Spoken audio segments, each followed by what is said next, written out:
Anyway, I'm not going to do a bunch of how-to videos and things like that, but here's one. This is my old favorite machine. Super old. It's time for some gaskets in the brew head. I've had this machine a long time, and it has that patina I like. It's battered, but this is the way I kind of like them. It's really been worked over. I've used it a long time. It's probably been sitting maybe a year since I last used it. Since we moved, it's been from up in the rainforest house and all that. And it's pretty nasty up there. A lot of things mold and crust. But let's pry this thing apart and we'll have some fun and just do some gaskets. And this is the way I do them. It's not the perfect way anyone has to do them, but this is the way I do it with those minimal tools. And it works really good. And this is a really old one. This brew head has been through this and that and wobbles here and there, but it works great. And I like these old machines. I like the look of it. I always wonder, where did this thing sit for decades? And some counter probably got used a lot by the wear and tear on some of the parts, but that's why I like it. And it still pops them out.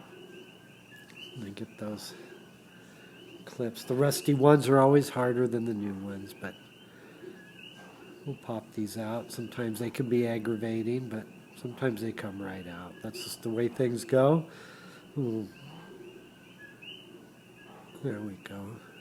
Yeah, you can leave the handle on if you're just doing a few things, but I usually take it off because I want to kind of clean things up. And there you go, rip that thing out of there. It's not too hard. It's a little dirty and crusty.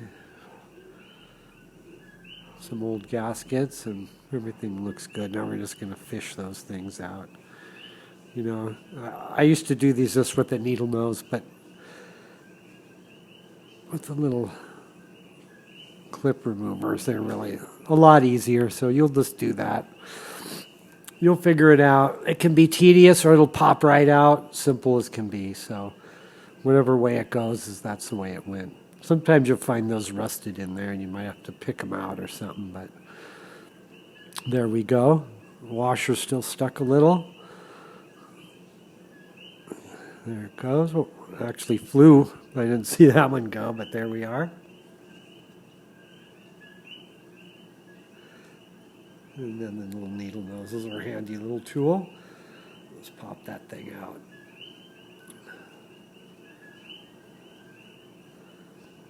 There we go, check it out. I'll go ahead and pop the rest of this handle off because that's the way I always do them, but you just actually didn't have to. You could just leave that on there if you wanted.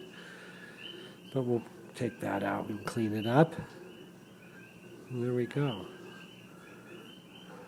Don't forget that little piece in case it rolls off, and there it is. It's an old brew head, but fully functional and a lot of character. And then you just get these old gaskets. This one's going to probably break. Yeah, there it goes. It's old. Just be careful. Don't gouge too much, and you just pop those off. Just don't gouge yourself. Kind of loosen that. Yeah, it's easier to go towards the shaft. There we go. Let's muscle those off, and there you go. You got a pretty good job. Toss those in the trash. You don't need to save any gaskets. I saved them. Yeah, toss them in the trash. You don't need them. And there we go. We got everything going. I think we have one last thing, that little gasket in back. We'll replace that one too. You see those little calcium. You can get some of that off too. The boiler looks good, doesn't have much calcium, but right around there it does, and that's common. It's kind of a little spot for it. Calcium forms around heat from water, but yeah, wash them up how you want. Maybe even do a little citric acid bath, whatever you want to do. Clean them up. I got them pretty clean there. Everything is nicely intact, and we'll get out our gasket set. That's for the pre-mill. They give you a little lubricant there, the 111, but I have my own tube. Just get one. It'll last you forever. It's, what are they, 15 bucks? Yeah, just buy one and you'll just always have it. Don't panic about it. I probably won't do the little gasket on the steam wand. I hate doing those, but we're going to do the rest. Yeah, a little tube, 15 bucks or whatever they are. It's well worth it. You can use it on a bunch of stuff. You don't need much. I use my own, even though there's some in the bag too. Sometimes I just use that, but I just wanted to show you it. And here we go. I like to put a thin coating on everything, super thin, just a little bit, just to get it to seat in. And some people may not agree with it all, but that's the way I do it. And that's how they go. The little gasket with the opening up, the washer, and then you'll do the clip. And, you know, that might just pop in like a dream, or sometimes it's tedious, takes a couple runs. It might even take a couple airborne flights, but you know, you'll get it in there. There it is. Just pop it in. And it's fun. It'll go in. And then the next thing you do is I get a little more. They kind of had a hook up there. And we'll just do those gaskets. I like to get a nice thin coating inside and out. Just keeps them nice. And might preserve them a little bit, but there we go. Any order you want. I usually put this one on first. Just muscle it on, push it down flat so the opened end is the way it's supposed to be, and you'll get that on too. Just there you go. Watch, it'll go on. Just keep pushing it the way you want it, and there you go. Pop right in. Just kind of get it to seat in there. Feel out that's nice. Then we'll do the other one. Coat it up. See, the little lip points outward and the solid back inward. That's the way they are. It's easy to do them wrong sometimes, but there you go. And just work that one on too. I don't know which one's harder. It all depends. Sometimes those things too pop right in like a dream. Other times you got to kind of wrestle them down, but that's the way it goes.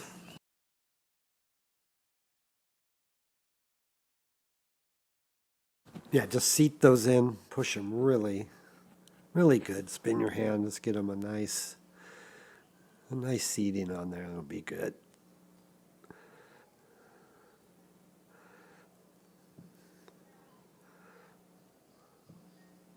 This one's just a tiny bit obstinate, but it'll be right on. And there it is. I'll give them all a good run over. Just really thin a bit of lubrication, just the smallest amount. I could even wipe a little off here. I might have left a tiny bit too much, but anyway, there we go. Then this is going to go in. This one's a little tight, but that's not bad. Work it in. Push it right through. It's going to go part way. I like to spin them a few times. Get a really good seal with that gasket so it slides nicely through there. And then you're going to go right up, and that one lip is going to hold up. Not always, but sometimes. Wait, don't use that one. There we go. That rounded edge. Yeah, not the pointy one. And just you can just lightly push and spin around, and that's going to tuck that lip in, and then you're going to slide right all the way through. You can straighten up your hole with a little screwdriver or the pick or something too, in case it isn't lined up. That's simple. And we're going to go ahead and put the handle on and pop that little roller in so you don't forget it. And get one of the pins. We're going to see how the rusty clips and the newer clips are just work. The newer ones click on better.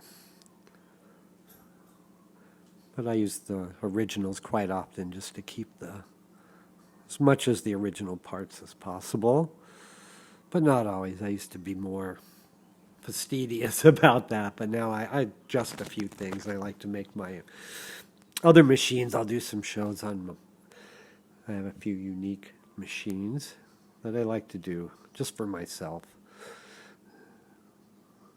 And I'm just going to show you that sometimes these don't go as easy as you think, and it's okay if you have to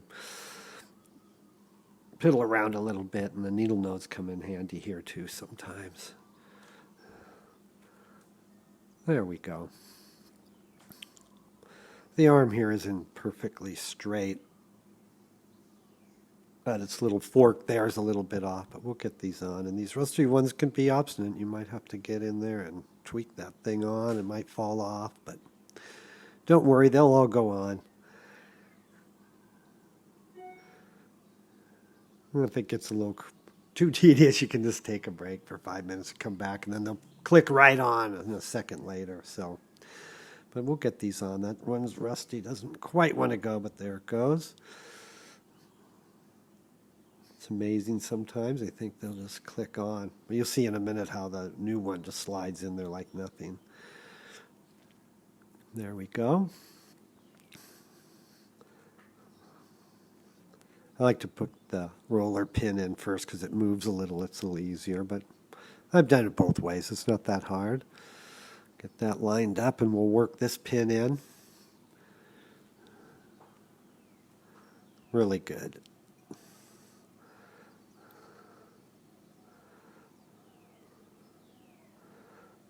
This one lined up. See this new one?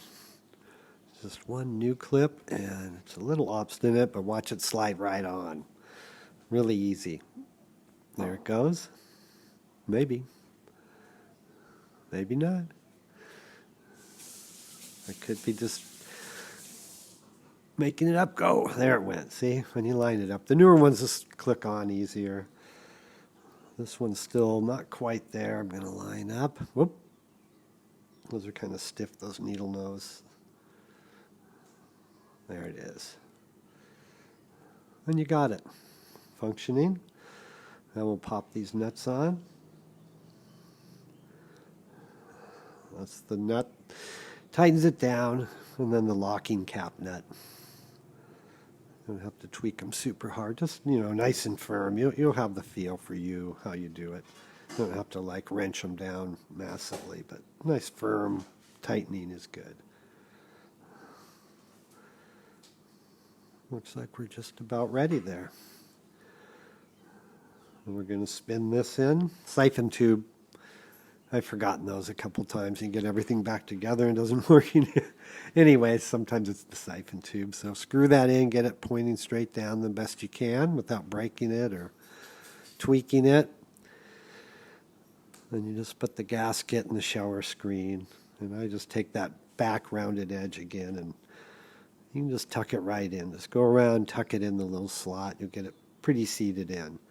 We might need to seat it a little more later, but that's what I do. Just the rounded size, not the pointy. Is the main important thing. Just work around it and you'll feel it slide right in and tuck in there good. Yeah, nice. There we go. Yeah, that rounded side. But that's pretty logical. I think there we have it. Everything in. We have the gaskets. Double check it. With the screws in, the back gasket. Now we'll just do the top. They give you one of these too. Not necessarily, but since you have it, might as well get that old flattened one off and put a new one on. And kind of put a little bit of 111 on the threads. I like to, just the tiniest amount, because then it spins better, does a good seal. We got a lot of the calcium off, not all of it. I'm not going to worry, and then you just tuck that in. Then you have your original two little 10 millimeters. Just spin those in, and you're going to be almost ready to go.